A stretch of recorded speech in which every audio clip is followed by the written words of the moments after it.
Hello and welcome along to episode 8 of this FM20 series, Save the Silkmen from Macclesfield Town with me, Daniel.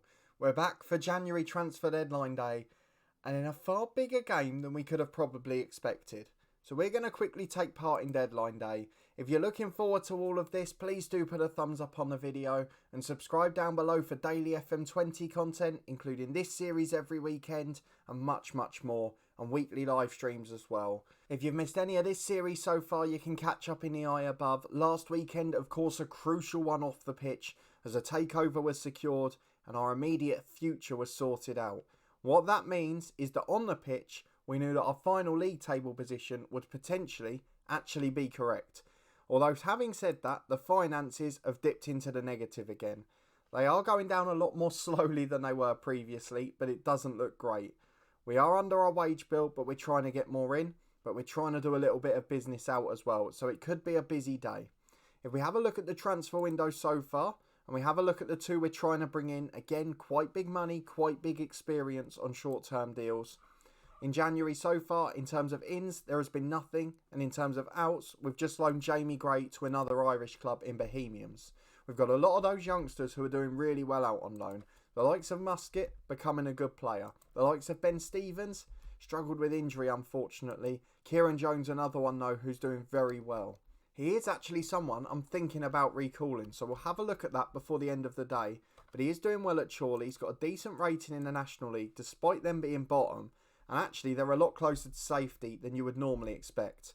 But for us, we've got to look at transfer deadline day in a very different light now. Because if we show you the league table, and I know you've briefly seen the position earlier in the episode, we are in 8th place. With 5 points off Cheltenham Town, having just beaten Newport, who are now 11th. But we have got 10th place Northampton at home at the weekend. And it could be a crucial game for us in that chasing pack. Of course, Northampton, the side that won the playoffs in real life and got promoted to League One. We've done all of that with a long-term injury to Habergam, which is why we're trying to sign a left-back, and without a natural defensive midfielder. We've got Bolger out for a couple of weeks with a virus now as well, so we are a little bit depleted. So the two replacements, realistically, just coming in for injuries at the moment. But otherwise, the reason we've got here is quite remarkable. We had a month of losing games constantly, as you know, episodes 5 and 6. We then had a month of basically drawing every game. And this month, we can't stop winning. It's absolutely remarkable. So since the last episode, we had a 2-2 draw at Forest Green on the last game of December. It was a 2-0 lead we threw away, in fact, so we could have been even closer. Archibald and Cox with the goals, but then Forest Green threw everything forward and got 2 late ones. And at that point, I didn't believe we'd win again. But into January, it's all turned around. A 3-1 win at Port Vale, Spyroot, Lewis Potter and Phillips with the goals. Phillips' goal was a screamer, by the way. A 2-2 draw at home to Cambridge, a late equaliser from Donovan Wilson, as on this occasion we came back from 2-0 down. A 3-2 win against Oldham, Spyroot, Chapman and Donovan Wilson with one apiece, before a 1-0 win at Colchester with Keane Lewis Potter getting the goal.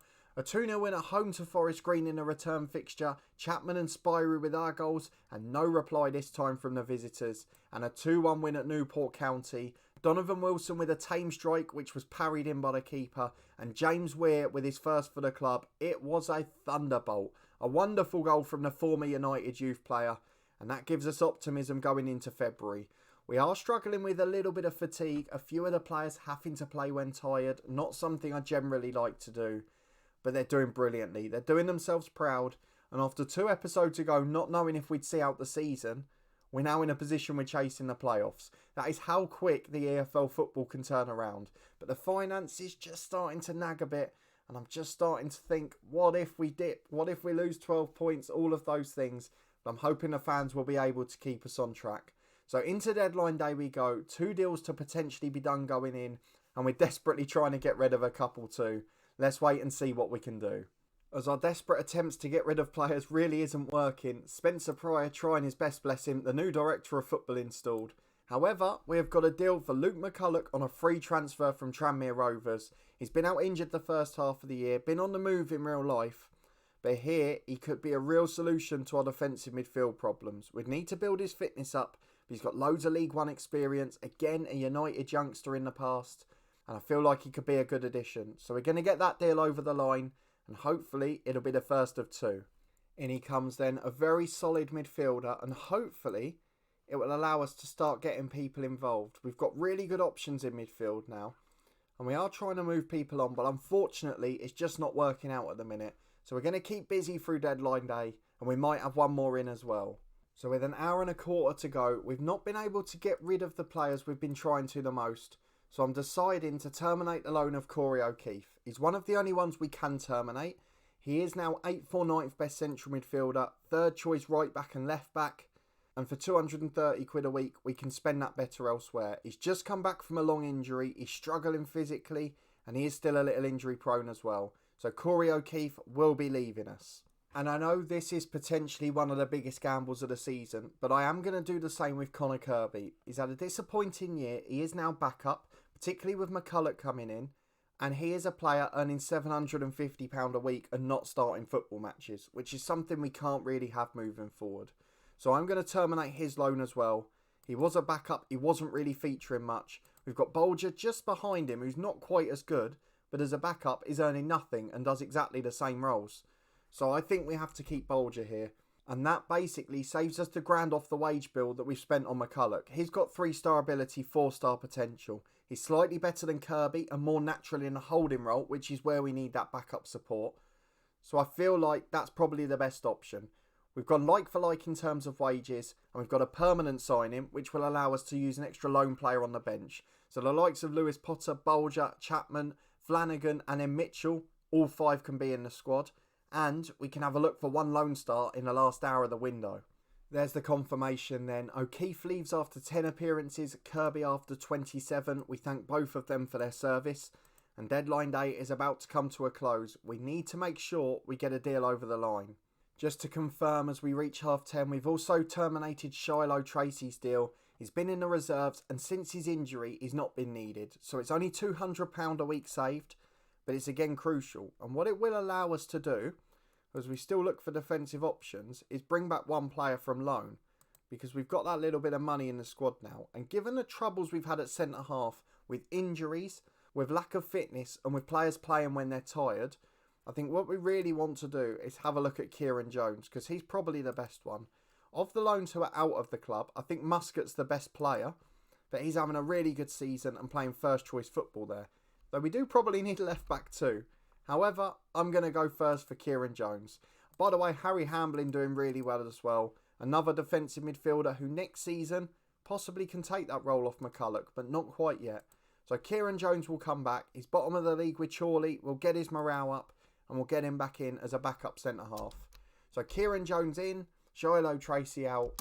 We're just trying to do a bit of bargaining and a bit of wheeling and dealing. We're matching up the wage bill as we go along, and the other deal hasn't been done yet.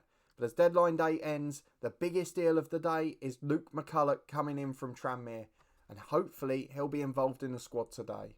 We're really struggling with this guy as well. Joe Ironside, as we reach February, wants to leave the club, still here, and we've offered to pay him off and he doesn't want it. It's really frustrating for me. He's one of the top earners at the club and he's never going to get any game time. He's not good enough and he's just sitting here taking money home, which is really frustrating. We're trying to get rid of him. We're trying to get National League sides on board and no one wants to do it, but we'll keep offering him out and we'll keep hoping. Fitness test time. Fraser Horsfall has not recovered from midweek. 83% condition. Aaron Phillips up to 94 and should be able to come back in.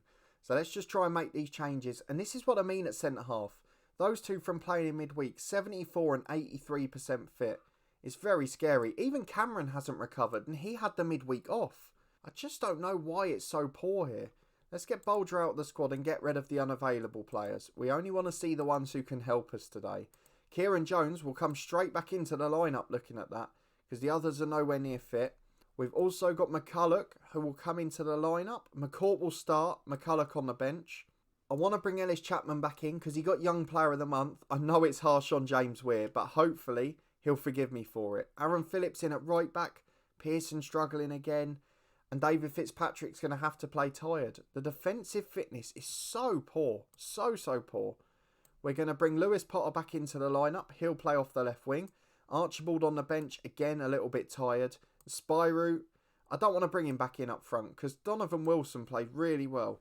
He scored the goal. I know it was a bit fortunate. Spyro the game before. To be fair, he scored in his last start as well. I don't know who's best. Do we bring Spyro back in? Let's do it. They're both brilliant and they'll both get game time. So that's the lineup and subs bench. I might be relying on Culloch at centre half. I might be relying on James Pearson, who's tired.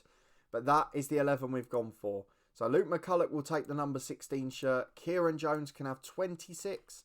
And we'll get into the game against Northampton Town. Again, defensively depleted.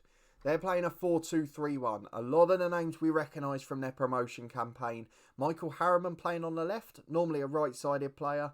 They've got Reece Hall-Johnson at right back, who's just got to Wrexham in real life. Good at centre-half with Lloyd Jones, the former Luton man. Cornell in goal's a good keeper. Adams on the right wing. And of course, Jonathan Mitchell in real life has just gone to Northampton. So he's coming up against his future club in this one. Alan McCormack on the bench, of course a former Luton legend. And Chris Lyons not in the squad. A player who we've interviewed over on the podcast, but not involved today. Don't forget, Lyons and McCormack both got sent off in the return fixture. It was our first win of the league campaign. But for us, a 4-3-3, basically anyone who's fit or near it is thrown into the squad. And we're going to ask the lads to prove a point and somehow keep running on empty. But it's Northampton with a throw early on the left. Harriman takes it. In from the left-hand side to Hoskins. It's blocked down and that's unfortunate.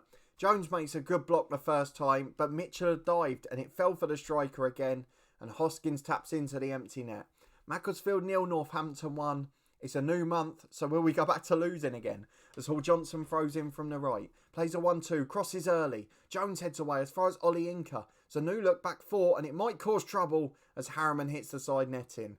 All Northampton is 1-0 to the visitors. Quarter of the game gone. It's just calmed down a bit, but still Northampton in charge of the stats. Though Lewis Potter's trying to change it, goes alone and shoots from distance. But it was comfortably wide. It never troubled him really. And it remains 1-0 to Northampton, but the stats are level. Only one shot on target each. Northampton have scored theirs though. And we've been a little unfortunate since coming back into it. So we are going to wait till half time. Just try and stay in this for now. And if we can nick a point, it'd still be a good result. Ultimately, I think the playoffs are going to be a bit too much to ask. But we're well clear of the relegation zone. We're so proud of that. And we're going to ask the lads for some passion because that's not been their best performance. And 10 minutes gone in the second, Harriman continuing to dominate from left back. Finds Lloyd Jones the centre half. Long ball forward towards Harriman. And he picks it up on the left. Delivers into Hoskins. And his header's just over the bar. But he beats the defender there again. Cameron looks exhausted. Fitzpatrick exhausted. But I don't have other options. I don't have alternatives. We are going to demand more as I've pressed the wrong button there. Let's demand a bit more from the lads. And let's go and make ourselves a couple of changes. Because a few lads are looking a bit knackered. Ellis Chapman came back in. Hasn't been great. He'll be replaced by Weir. Lewis Potter's come back in. Looks tired and anxious. Archibald in for him. In fact, no. Donovan Wilson will come in. Let's have him as a winger on attack. And get the front three moving forward. And then it's between Cameron and Fitzpatrick.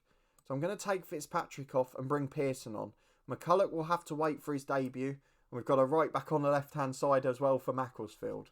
And it has led to a throw-in on the left. The first attack we've seen in a long time. And it's Pearson the sub who delivers. Headed away as far as Weir. Scored a screamer in the last game. And scored a screamer in this one too.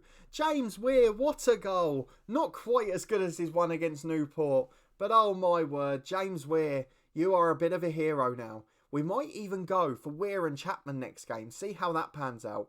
Because his long shot rating's only 8. But if he wants to score a screamer every week, we won't mind. We are in the stoppage time. It was only the third shot on target of the match.